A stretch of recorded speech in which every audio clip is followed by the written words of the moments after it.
How close can I get to this tortoiseshell butterfly? Man, it doesn't give a damn about my presence. Oi oi, looks like someone's been lounging about. First glance, I'm impressed. He's using an already existing structure to support all of his sticks. Nice little log to sit on, something to lean his back up against. Narrow entrance. 10 out of 10, would not tear down. Oh my days. That wasn't easy. Good 15 minutes hard graft right there. I buggered my shoulder up the other day doing overhead press. Nearly took myself a trip to Snap City. And every shovel full of dirt from this Dakota firehole gave my shoulders some jip. Hashtag hard life. From fomentarius, or horse's hoof fungus, tinder fungus, whatever. I've spoken about this before in wilderness survival tips, so I won't bang on about it today, but just a quick recap for those that haven't seen that video. This layer underneath the skin, once it catches a spark or begins to smoulder from whatever method of fire starting you're using, the fungus smoulders for ages, like literally for hours. So it's useful for transporting fire from one location to another, or you can use the smouldering fungus itself to ignite a bird's nest fibrous material. That's what I'll be doing later. But this particular one is massive. It's larger than my hand for reference. Good stuff. I'll be using it in conjunction with a magnifying glass to make my next fire. Going full bush hippie today. Just stumbled across the motherlode of daedaleopsis. Got some there. Got some right there as well. Got some over here. In narrow purdy. It's like velvet. And I'll be taking all this for charring since it makes such good char. Keep a good stash of it, so I don't have to traipse around for it next time. Look at this bad boy. That's a fern tendril. Well, it's not called a tendril, it's called a crozet. Ferns though, some are edible and nutritional, and some will fuck you right up. It's good to know about them. One would immediately assume that this is bracken, since it's the most abundant and common fern amongst the UK, but bracken is a bad fern. Bracken contains theanemes, which destroys thiamine in the body, otherwise known as vitamin B1. And as a consequence, it leads to vitamin B1 deficiency, which is bad times and carries a wide range of complications, neurological and cardiovascular diseases. Not a good thing. Death is a possibility as well, if you eat enough of it, mistaking it for something else. All bracken is good for is burning it when it's dead. Good kindling, in my opinion. And it also contains a toxic chemical called tequilicide, which, in the long and short of it, it destroys DNA. Well, it damages DNA. Thus is carcinogenic. Bad times. That is minging. This ethereal looking bad boy is called lichen. I'm sure you've all seen it before. Kinda looks like the tree is rusting, if rust was pale blue, but lichen, it is kind of the bastard child of a fungus and an algae. It's a bunch of algae cells that are surrounded by fungus cells. And unlike most tree fungi that are parasitic and steal nutrition from the tree they're growing off, the algae cells produce energy and nutrition through photosynthesis, which goes on to feed the fungus, and in return the fungus protects the algae, keeps it from drying out and such. A nice little symbiotic relationship. I believe the genus is Parmatrema, and the species is Palatum. Usually has a minuscule black edge though, I can't see that right now. Parmaterma palatum is what I would identify it as, but regardless, the Parmatermas have been used as both food and medicine in certain cultures around the world, primarily as an antibiotic when ground into a powder and sprinkled into wounds, but would I recommend that? Hell no. Inappropriate footwear crew in the house! And that right there is way more inappropriate than my footwear, so stop giving me shit. Size of this cramp ball, man, it's a hefty old thing, I tell you. All the black fuzzy stuff that's leaving like a charcoal residue on my fingers are the fungus's spores. This time of year they're all at it, releasing spores to be carried away by the air. Not the best thing to breathe in though, so just don't shove your nose in it. But I know what to do with this.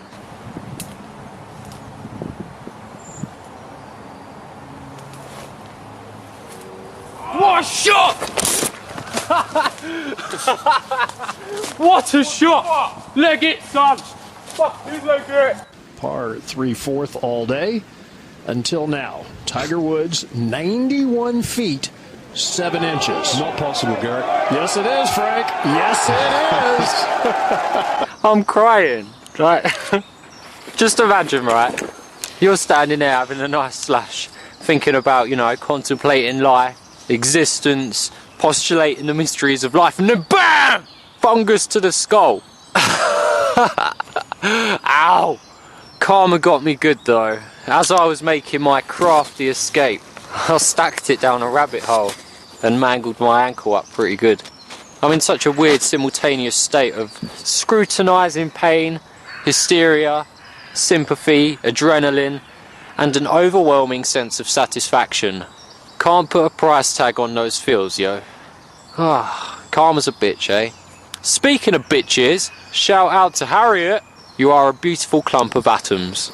Everything's beginning to turn purple. Do you get bluebells over in America? Or is it something that just plagues us Britbongs? I'll tell you what, I like me some bluebells. They're not even blue though, they're purple. This right here, yeah? That's some good war paint. Remember on the last CampAesthetics video I showed you the slime mould enteridium lycoperdon and spoke about its stages of development? Well, this is the final stage. The outside is crusted over and brown spores have formed on the inside, and now it's in the process of spreading the spores into the environment. Interesting. Still edible though, certainly more palatable than the gelatinous clump it was previously. So as Les Stroud would say, throw it in the stew pot, if you're into that kind of thing.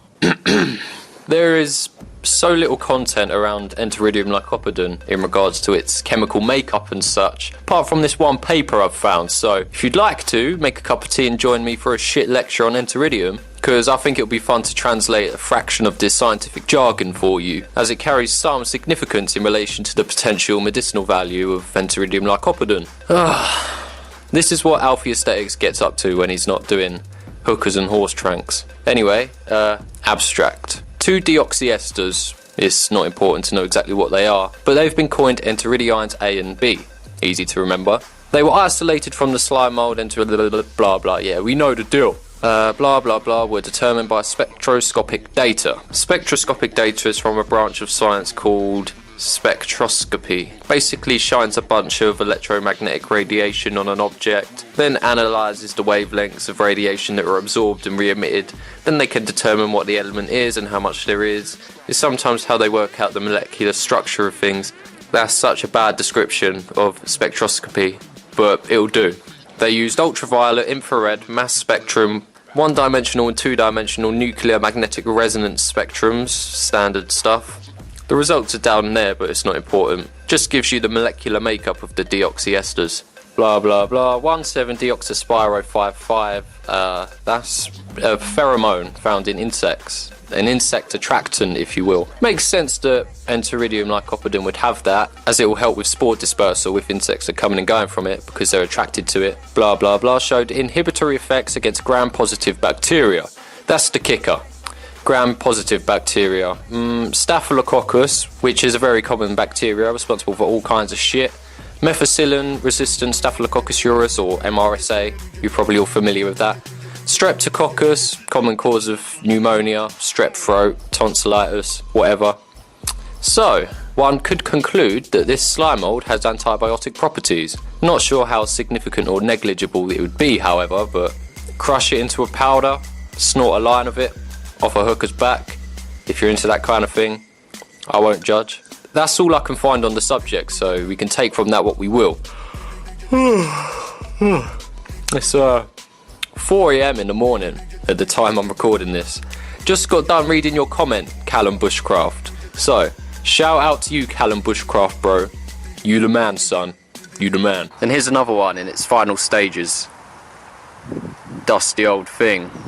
But inside of it are a few little insects. I'm not sure what they are, but I guess this is where the pheromone comes into play. Those insects will carry off the spores, casually traversing the terrain.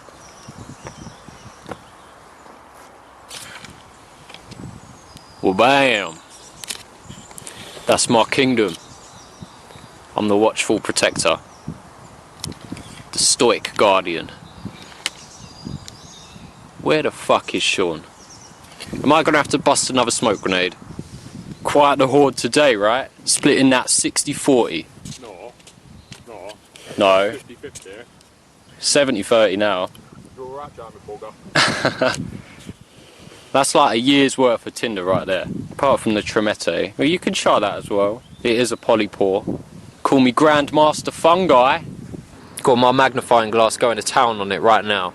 It's only a matter of time. It doesn't look very impressive now, but this fungus is already smouldering balls deep. And it's only 12 degrees today. What's that in Fahrenheit? That's 55 Fahrenheit today. And it's burnt this fungus within 10 seconds. Did you know that this fungus is capable of combusting into flames? Allow me to demonstrate.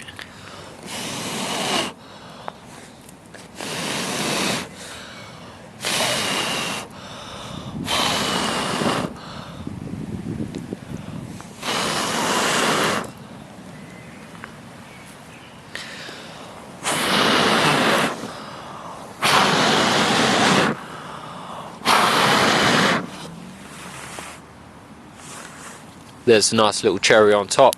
Best fungus! Not that I'd advocate blowing it into flames though, since it is such a valuable resource that you don't want to really piss away all in one go just for the sake of flame.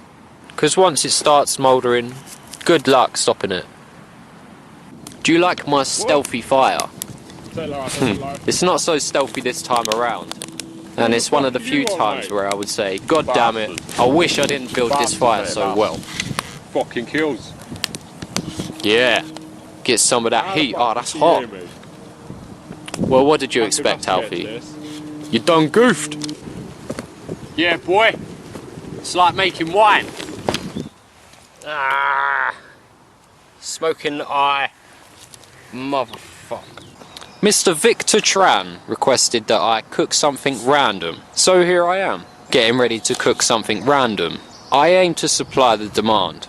What we've got here is a selection of a few common edible plants and fungi. Right here we've got some stinging nettles, which need to be blanched over the fire to remove the trichomes. Tremete versicolor, which will be parboiled then diced. Primrose leaves. And the stalks of thistles, currently in the process of removing the spikes. Oh, for fuck's sake. You don't know I'll smash man with the bricks if you carry on, son. No, I want to try some of that. What do you know about that green tea? Gotta keep this body in tip-top condition, says the smoker. On the right is my meal, and on the left, Sean's meal. Yeah, whack them eggs on, boy! The oil's steaming! These eggs, man, seasoned with the finest organic wood flakes and ash from the fire. Adds to the taste. Yeah, I bet it does. Lunch is ready, bitch!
Flint and chert are generally interchangeable terms. They're pretty much the same thing, just formed in different ways.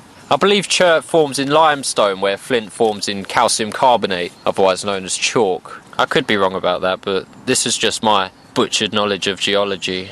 Both made of the same stuff though, cryptocrystalline and silicon dioxide. It's quite fascinating how chalk is formed. It comes from all the coccoliths from coccolithopores, microscopic algae that have a calcium carbonate shell which eventually resides on the seabed once they die, gradually forming into big nodules of chalk over time. Plus seashells, pearls, that's all made of chalk. I could be wrong about that though. But this is why there's chalk in this clump of flint. That's where it formed. But if you want to find flint for fire starting, then you need to find chalk. You won't always find cracked open nodules of exposed black flint. More often than not, they'll be hidden underneath a layer of calcium carbonate, which we call the rind, and it's only when you crack it open do you expose the flint. So if you can't find flint, crack open any beigey, whitey rock, and you'll have a good chance of finding flint inside. Found a nice little clearing, a little meadow. Nice clear skies, good game. Sup Luna, be checking you out tonight. Well, it looks like I spoke a bit too soon. The fattest rain cloud going has just joined the party. Oh man, that is quite intimidating. Oh my god, it's a UFO! Oh my god, what's that? Helium balloons, yeah.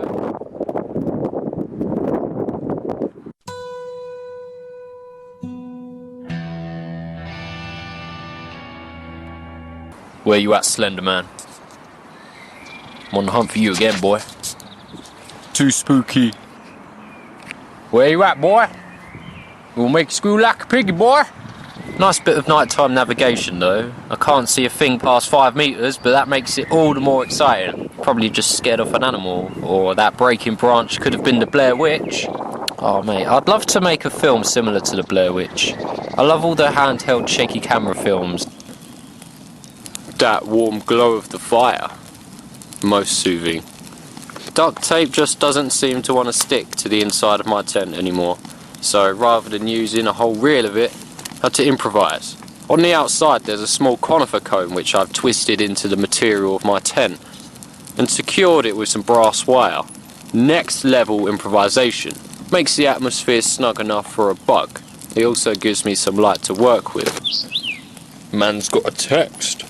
2000 and slew them. What a nice girl. Listen, can you do me a favour? I want you to say hello to my subscribers. Hello. I have some subscribers. And shout out to Cameron Daly, Trusty Patches, Bob Bobson, Thrill and Film 1, Matthias Bengston. Is it Matthias or is it Matthias or Matthias? That name usually has a H in it though, right? Oh, hang on. He's only gone and fucked it. That PIN number. If anyone wants to come and mug me for my phone now, feel free. Matthew Awesome, Skull Crushers 1000, The Bushcraft Dude, UK Prepper 17 in it, Ryan Baines, Callum Myhill, and Jack Porter, whom blazes copious amounts of the devil's lettuce and has incomprehensible levels of swag. Shout out to you all. But a huge shout out to Trip 7. And I will say right here that if you don't like the sight of blood, then click there to skip ahead. But I feel everyone on this channel can handle a bit of blood, so kabam! This is Trip 7's knee and his gruesome wound that he suffered from kneeling down on a piece of flint. The exact same way I slashed my knee open, in the exact same spot, on the exact same leg. Although Trip's wound is a lot worse than mine was, but I just want to share this with you, as it seems like I'm not alone in getting wrecked by flint. So just a heads up fellas, might want to invest in a knee pad, because it's not fun times.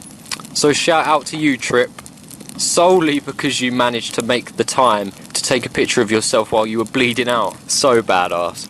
Focus, focus. Ah, pheasant, on the patrol.